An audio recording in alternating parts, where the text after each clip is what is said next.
Just imagine, মনে করো এখন সালটা 2038। তুমি পড়াশোনা করে এখন অনেকটাই প্রতিষ্ঠিত।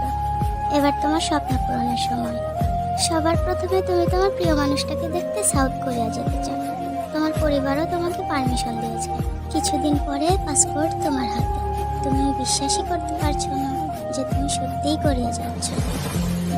তার কিছুদিন পরে তোমার ফ্লাইট হয়ে গেছে। তুমি এখন প্লেনে বসে আছো।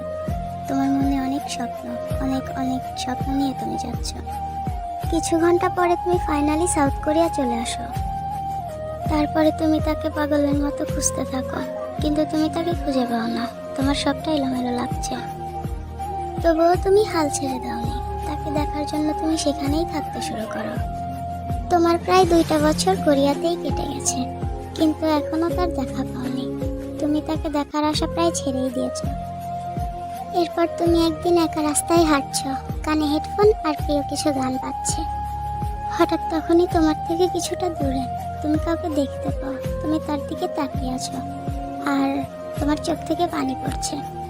তুমি তার কাছে যাও না, কারণ তার সাথে একটা মেয়ে ছিল, হয়তো সেটা তার ওয়াইফ হবে।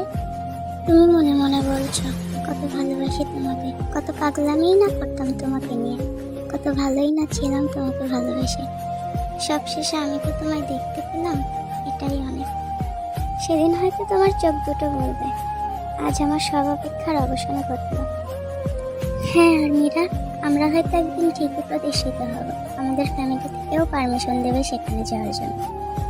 কিন্তু তখন হয়তো এই বিটিএস নামক কোনো ব্যান্ড থাকবে না। তারা ব্যস্ত হয়ে পড়বে তাদের ফ্যামিলি নিয়ে।